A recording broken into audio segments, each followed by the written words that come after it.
Hello guys, നമ്മളിന്ന് grass cutter എങ്ങനെ work ചെയ്യിക്കുന്നത് നോക്കാട്ടോ. കഴിഞ്ഞ വീഡിയോയിൽ എനിക്ക് കുറേ ആൾക്കാർ ചോദിച്ചിട്ടുണ്ടായിരുന്നു എന്നോട് ഇതിൻ്റെ പ്രവർത്തിപ്പിക്കുന്നത് എങ്ങനെയാണ് നമ്മൾ ഇടാൻ പറഞ്ഞിട്ട്. ഇതാണ് അതിൻ്റെ സ്വിച്ച്. ജസ്റ്റ് പ്രസ് ചെയ്യുക, ജസ്റ്റ് നമ്മൾ ചെയ്ത് കഴിഞ്ഞാൽ അത്ര മതി.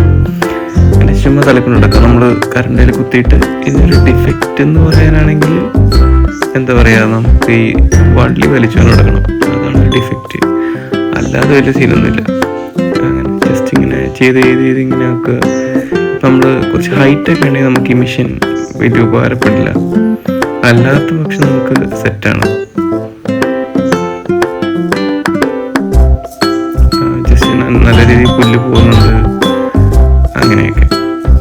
ഈ രണ്ട് ഇപ്പം നിങ്ങൾക്ക് അവിടുത്തെ ഇങ്ങനെ ചുവട്ടിലേക്ക് കാണാൻ പറ്റും, കുറച്ച് കയറിയിരിക്കുന്നത്. ആ ഭാഗത്ത് നടക്കത്തില്ല.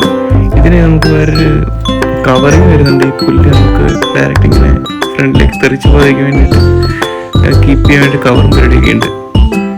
അത് നമ്മൾ വെച്ചിട്ടില്ല. അത് വെച്ച് കഴിഞ്ഞാൽ കുഴപ്പമൊന്നുമില്ല. ജസ്റ്റ് ഇത് കൈകൊണ്ട് വാരിക്കളയുമ്പോൾ ഒരു സുഖമല്ലേ, ആ രീതിയിൽ ഇതാക്കുന്നത്. നല്ല വൃത്തിയാകും. നമുക്കാണെങ്കിൽ ഒരു 2 days 3 days ഉള്ളിൽ നമുക്ക് വെള്ളമൊക്കെ നനച്ച് കൊടുത്തു കഴിഞ്ഞാൽ നല്ല പച്ചപ്പായിട്ട് വരും. വേണമെങ്കിൽ നമുക്ക് ആ ടൈമിൽ എന്താ പറയുക, കുറച്ച് വളമോ യൂറിയ ഒക്കെ ഇട്ട് കൊടുത്തു കഴിഞ്ഞാൽ അത് തഴച്ച് വരും. ഞാൻ നേരത്തെ പറഞ്ഞില്ലായിരുന്നു ഒരു കവറിങ് ഉണ്ടെന്ന്. ആ കവറിങ്ങാണ് വെച്ച് കാണിച്ചിരുന്നത് കേട്ടോ.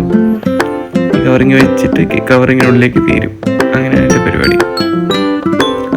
സ്വിച്ച് ഞെക്കുന്നു, അപ്പുറത്ത് ബട്ടൺ പ്രസ് ചെയ്യുന്നു. അങ്ങനെയാണ് എൻ്റെ വർക്കിംഗ് വരുന്നത്. അങ്ങനെ കാണില്ല, പുല്ല് അതിനുള്ളിലേക്ക് കയറുന്നുണ്ടല്ലേ. പുല്ല് അതിലേക്ക് കയറിയിട്ട് ജസ്റ്റ് നമുക്ക് പിന്നെ നമുക്ക് മെനക്കെട്ട് പണിയില്ല. ആ ഒരു സ്കീമാണ് സംഭവം. അങ്ങനെ കൂടുതൽ വീഡിയോസിനായി ഫോളോ ചെയ്യുക. ഇഷ്ടപ്പെട്ട് കഴിഞ്ഞാൽ ലൈക്ക് ചെയ്യുക, സബ്സ്ക്രൈബ് ചെയ്യുക.